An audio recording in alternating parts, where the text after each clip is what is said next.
Hey guys, welcome to HowChurchMediaWorks.com. This is week 1 in a series of just basics for churches that want to get into church media. This is the basics. This is the course that you would kind of, break your teeth on and get started into church media. But the cool thing is, at the end of this lesson, if you're the only person on your church media team, if you happen to be the song director, the pastor, the webmaster, and the church media director all together, if you're the guy that no matter what, you're the guy, we can help you. We have products for you that can help, and you can be a one-man show. We're not encouraging that, but if you have to, you have to. One little plug, this is how we make our money. This is how we pay for these seminars and stuff. If you go to HowChurchMediaWorks.com, there's a membership there, and you can get tons more information than what we're presenting. We're talking about in-depth information on web design, in-depth information on the media we're presenting today. We go into a lot more depth, a lot more learning, and you can buy this membership for $7 for a 7-day trial, and you can begin training your entire church. Now, your entire staff. Imagine bringing in a part-time employee to do this stuff. It's going to cost you more than $500 a month, even part-time. I mean, to get somebody to come in and do your media at church, or even part-time, is going to cost you more than that. If I could train your people in your church, that save you time, save you money. We can do that for $7 for 7 days, and you can cancel at any time. And with me today, I have one of those guys that does have to fill a lot of hats, Sean Morales. He is the youth minister, he is the media minister, and sometimes even the pastor. When the pastor is gone, he fills in. Sean Morales, how are you doing today? I'm doing good. How are you, Chad? Good. We did a lot of research into this to put this together for everybody. We did. We really just want to be able to help you out. You know, me and Chad have been in different situations where we've had to take on a lot of roles, and sometimes it just gets overwhelming and you just don't know what to do, and we want to be able to help you Wait a second. I thought church ministry was all about you show up on Sunday morning, you're done by Sunday night, and you just coffee shop the rest of the week. That would be nice, wouldn't it? I thought in the small town you come from, I mean, you don't have that big of a city. Surely that's the way you operate, right? I wish. I do come from a very small church, and Chad's the comparison of a larger to medium-sized church. For Oklahoma. For Oklahoma. I mean, we average about 600 in Sunday school and stuff like that. It's a little larger during church if you add all the attendance, but... Yeah, and I'm at a little smaller church, but we want to show you that no matter how small your church or how big your church, we have ways to help you on a small budget or large budget. And it really is. It's all about this one thing, whether you're a small church or big church. It's about one thing. And we just sat down and we wrote this kind of a mission for what we want to help you with. Media is the best way to engage this generation with our faith in Jesus Christ. I mean, that's what everything that we're going to be doing here. It's about helping you engage this generation with our faith in Jesus Christ. That's what our goal is.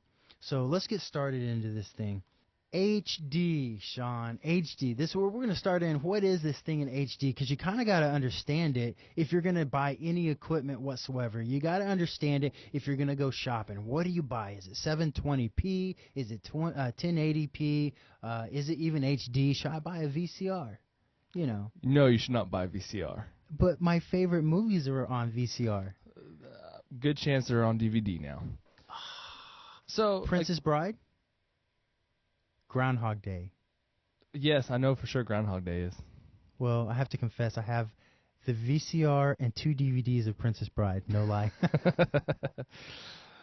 So.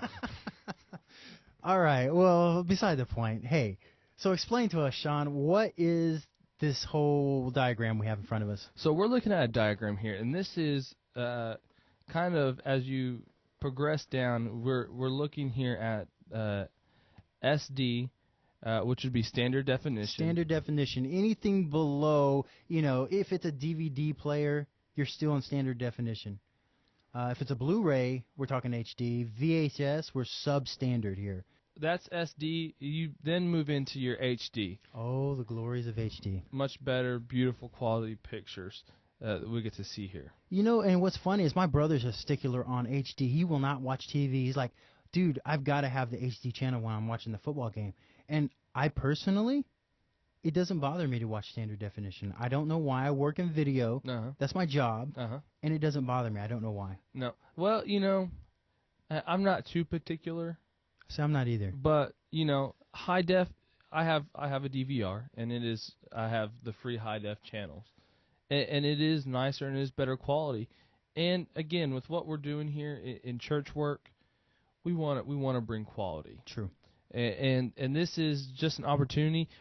Standard def it's out. It's gone. It's gone. It should be gone. You're not going to find much there. So we're going to usher you into today's time and introduce you to today, if you haven't been introduced already, to HD. We've got a couple and we're going to keep it real basic. There's a lot more that we could cover, but we're going to keep it basic. So what are the two basic HDs that we're talking about here? We have 720 HD, which is just your normal, and then we have full HD, which is the 1080. Now, you're only using the last number. Am I understanding you correctly? Yes, I am. When you walk into a store and you're looking at TVs or projectors, this is the number they're going to show you. Yeah, so they're not going to get all technical and say, well, this is 1280 by 720. They might say that, but they're just usually going to use, even on the price tag, they're just going to say 720p, 1080p is basically. Right. Yeah, so they're just using that last number there. Now, what are you showing us here? We've got the Quad HD. I mean, that's a huge picture, and the 4K. How much do you know about that, Sean? I personally don't know a whole lot about this. See, and I've never shot. I only read articles because the cameras that shoot those things, they're like more than my salary for the year. Oh, yes. Which wouldn't take much actually to do, but you wouldn't eclipse that it would be very easy to do that. So the movie Avatar, if I remember the article I read, they shot it in this kind of quality because they could do the special effects with it a little better. They have more control, and so they made it huge, and then they scaled it down and made it the full HD size there. And so those you will never have to worry about. They someday may get there, but we're actually going to focus in on the smaller of the two HDs. Now, why would we focus in on the smaller? I mean, why wouldn't we want to go 1920 by 1080? Why wouldn't we want to go that high, Sean? I mean, we're a church with unlimited budget, I'm sure, right? Well, because not all of us are churches with unlimited budgets. And here's the deal. With these two different HDs, you're not going to lose just a whole lot. There is a difference, but you're really not going to get killed for it, and you're not going to notice it for the untrained eye. And with us wanting to be good stewards of the money that God gives us, in tithes and offerings and how we spend the money that is brought in, we want to be good stewards with that, and we can do that just fine with the 720 stuff. Yes, and when you talk about budget, any screen in Walmart's going to play the 1280 by 720 from what I've seen. Yes. Only the more expensive stuff will play the 1920 by 1080. Yes. Almost everything today that's being produced does just the standard HD quality. At least that quality. Because that's the minimal standard. Yes. So we're going to focus all our efforts on just that one standard, because not only does it save you in space on your hard drive, price in your pocketbook, easier to handle, everything's going to work with it. You're not going to have a compatibility issue. So we're going to, from this point on, anytime we say HD, we're dealing with the bottom rung of the HD thing, 1280 by 720. So when you walk in the store and somebody asks you, what do you need? I just need something that will play 720 HD. All right? All right. You may be due for an upgrade. Now, some of you out there are still living in the dark ages a little bit. Well, this took us out of the dark ages maybe, but you may be even using a projector. I seriously doubt that, though. Do you know of any churches? I do know churches that are still using the overheads, though. Yes, with the overheads, And they'll make copies of their songs and put it on there and stuff. I have seen that even today. Yes, I have. Less and less, though. I grew up on that. I did, too. Yeah. So we're not dogging that, but if you happen to have this projector, please write us, show us a picture. We'd love to see it, and if you're still using it. But we're going to show you something better. We're going to give you some insight on what kind of projector to look for, because let's be honest, several months ago I was looking for a projector for my youth group, and I had no idea what to look for. I had no idea what I wanted. Yeah, with all these terms and stuff, I mean, wow. I mean, what do you look for? So we're going to show you the very basics of what to look for. The first thing is please, please, please stop using RCA cables. If you have a VCR and S-video, that's really not going to cut it. And if you run it any length of distance whatsoever, it's going to be a bad signal, even worse than it already is. So, Sean, kind of with your mouse, show us what RCA cables plug into. Can you? Kind of show them there. Okay, these are the RCA cables. You have your S-video right here, and your sound for that. And then you have your RCA video and audio right here. Yeah, and those really, we need to get away from those, and we need to deal with high-definition signals. Now, what are high-definition signals? Just really quick, what are the choices for high definition? Before Sean, you show them that, I'm going to just say this. There is digital HD and there's analog HD. And I'm not going to go any farther than that, but if anybody asks you, if you're trying to decide digital is better, HD, better quality, there's an analog HD, and all that means is just two different formats. One sends numbers and bits down the line, the other one sends a radio signal. That's what analog is a radio signal. And so your cable, the cable you get from Cablevision or whatever cable company, they send a radio signal down that cable to get you that signal.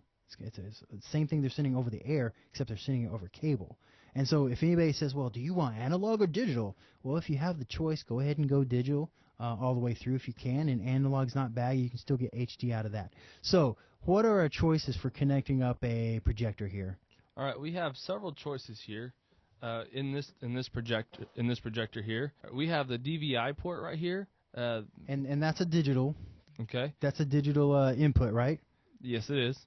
And then we'll go into, under that, we have the RGB and the horizontal and vertical. Yeah, and people call that different things like YUC and different things like that. And I'm no expert on it. All I know is that when you get into your high-end stuff, they're going to use those ports. And you have 5 different cables that run into it and stuff. And without getting technical, you can use that. Those are great things to use. And we also have the computer, the VGA port here. Yeah, the VGA, believe it or not, I don't know if you know this is analog. VGA is analog signal. And they are sending all these computers and stuff, they were sending analog out to the monitor for the longest time, which I thought it was digital all along. I'm like, I have a digital computer. Why is it sending something analog? Well, the audio is the same way. But anyways, that's a whole other story. And then you have what, one more input here? We do have the component ends right here.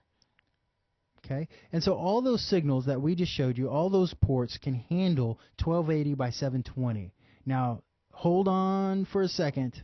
Digital is the only thing that can do the 1920 by 1080. That's why we're saying you have more options and choices by sticking with the 720 by or 1280 by 720 HD that we're talking about. Because analog can handle that kind of resolution. You get any higher than that, and you really can't handle that kind of stuff.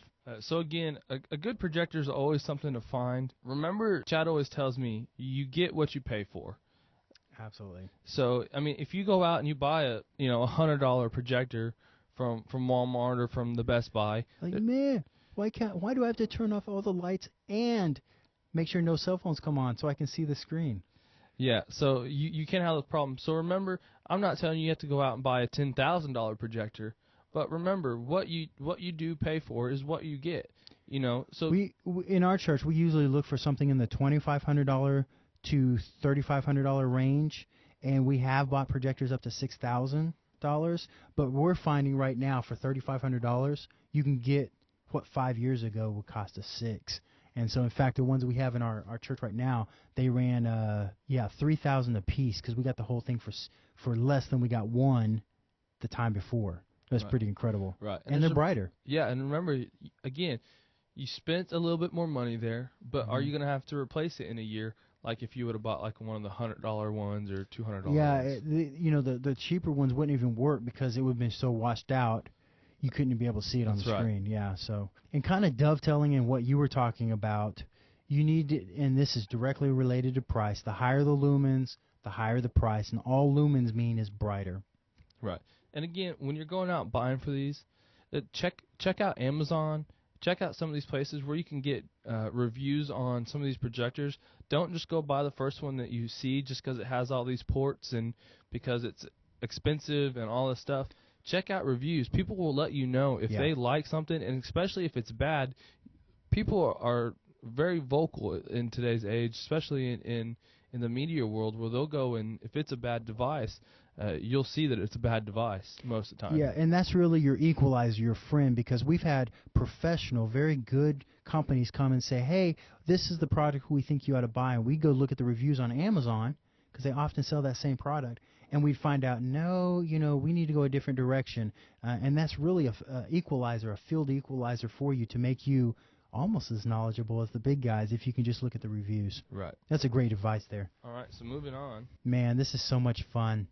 This is so much fun because you've got this crazy screen here. What do you do, Sean, if you've got a computer with ProPresenter? The top screen there is ProPresenter. The next one's a DVD player. The next one is a VCR. And some churches still use VCRs, legitimate reasons. In fact, you were telling me about a Beth Moore course. Yeah, we're doing a Beth Moore course. Our women are, and it's ran off of VHS.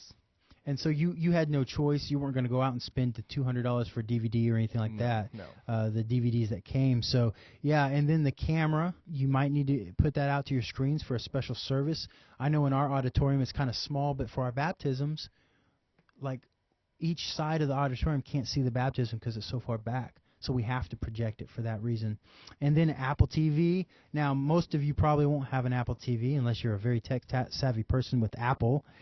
We like to think of ourselves as tech-savvy since we're Apple. But anyways, we're going to talk about that a little bit later. This really is your best friend for the one-man show. How do you get all these devices, Sean? You kind of struggle with this a little bit at your church. We do. And not because you don't have the technical ability to do it, but there's a budget issue. Yeah, let me tell you, we have a DVD player, we have a VHS player, we have a camera, and we have a computer that's running ProPresenter.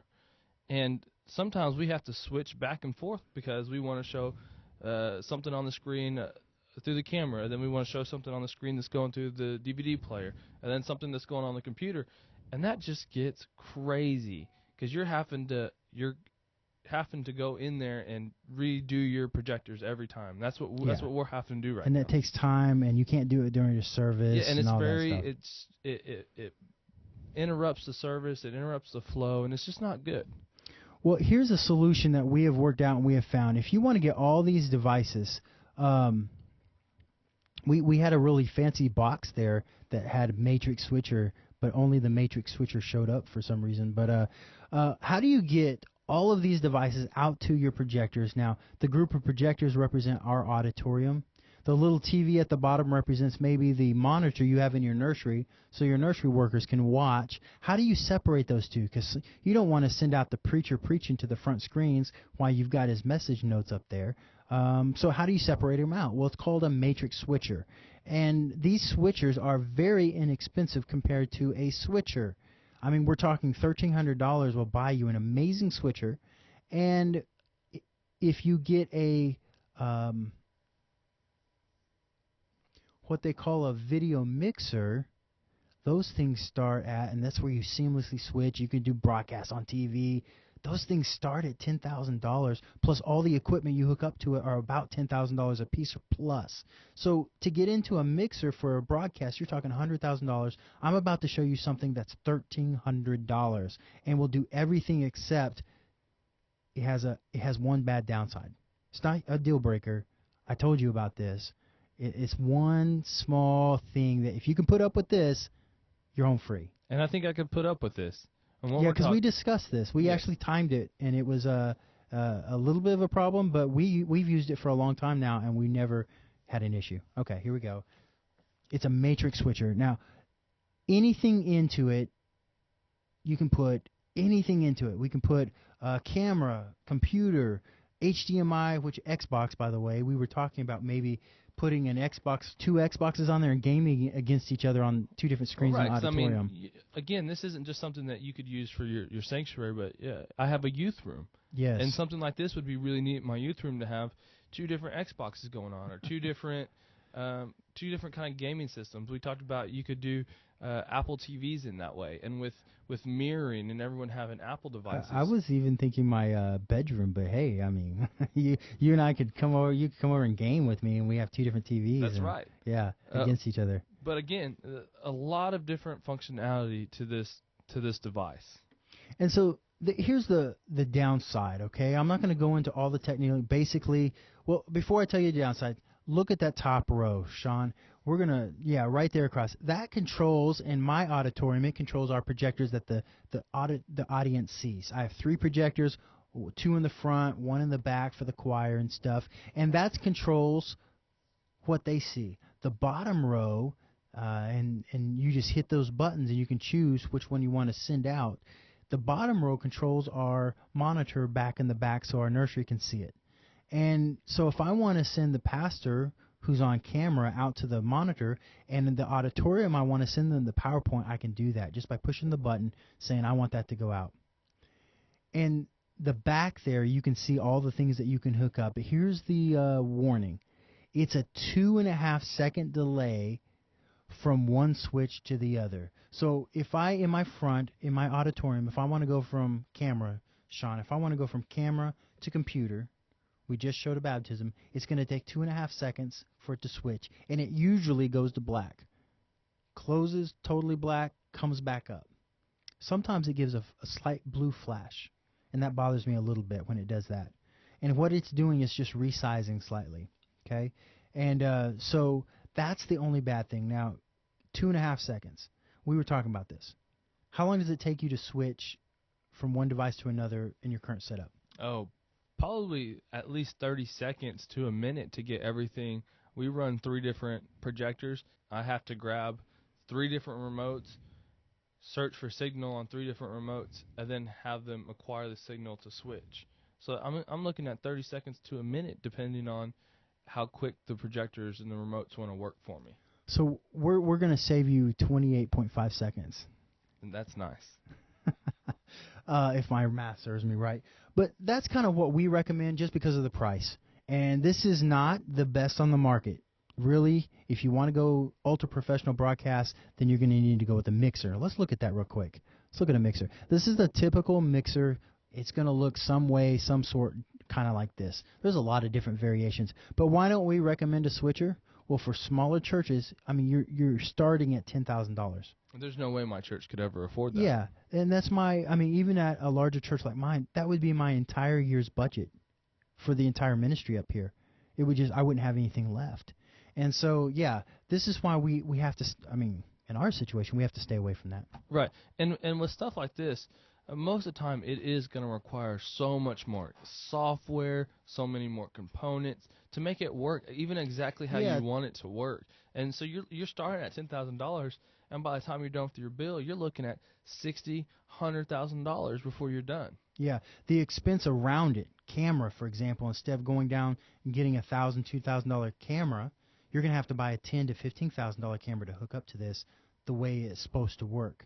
Right. So, yeah, that's why Sean's talking about a $60,000 to $100,000 bill.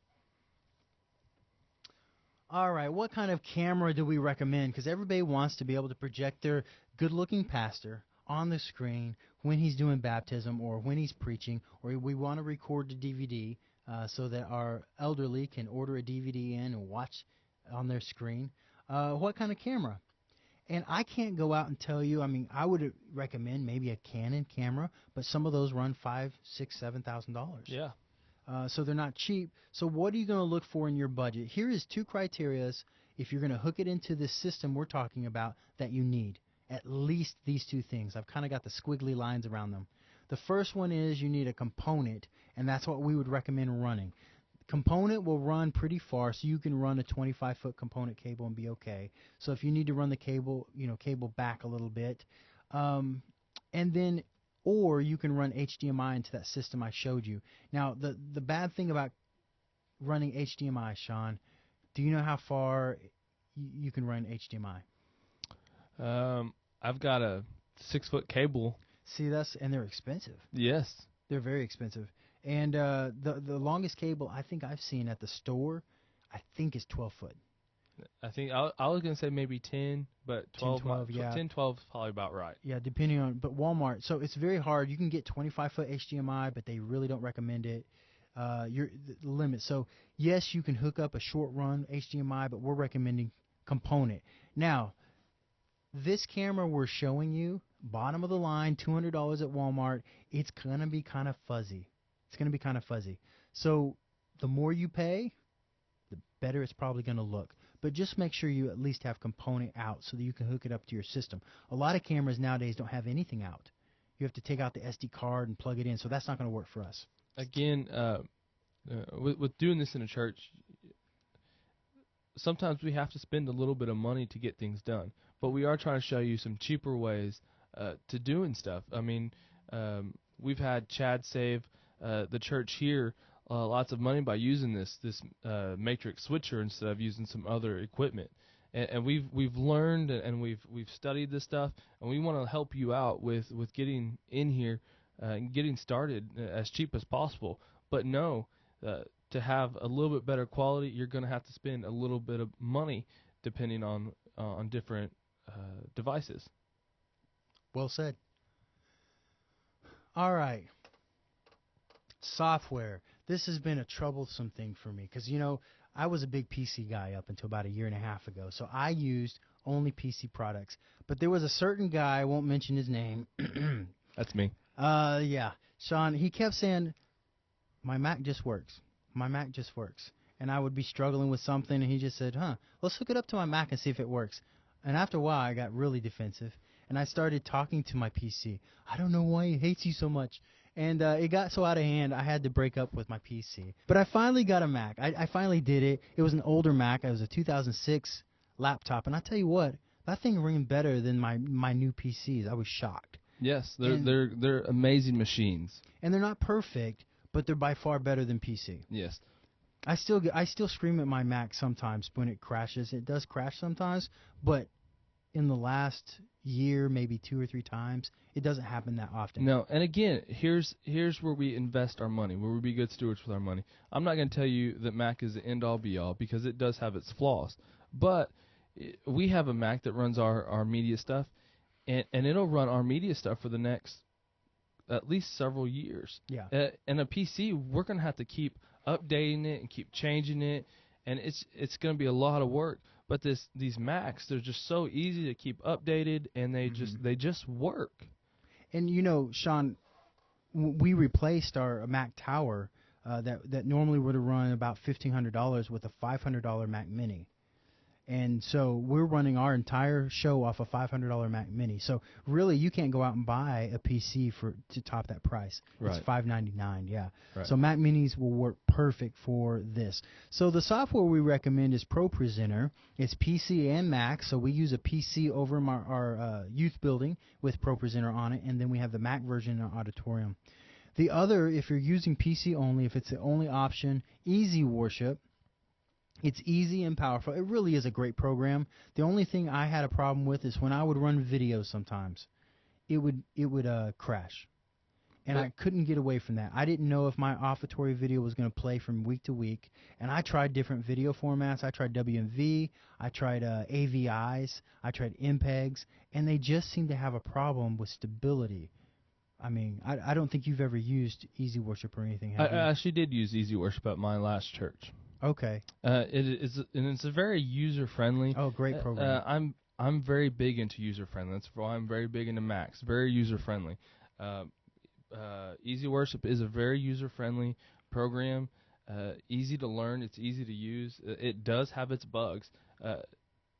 Everything that we're going to bring to you at some point is going to have a bug. Yeah. That's just technology. That's just software. Nothing's perfect. Yeah, we haven't found anything perfect yet. So, but the least perfect of them all, the least and the worst of the bunch, is I'm not going to say it's because it's made by Microsoft, but I will. Okay, we'll just say it. It's made by Microsoft, and almost every church in America has this program. But yes, you can use PowerPoint to present your stuff. We're not recommending it, but it will work.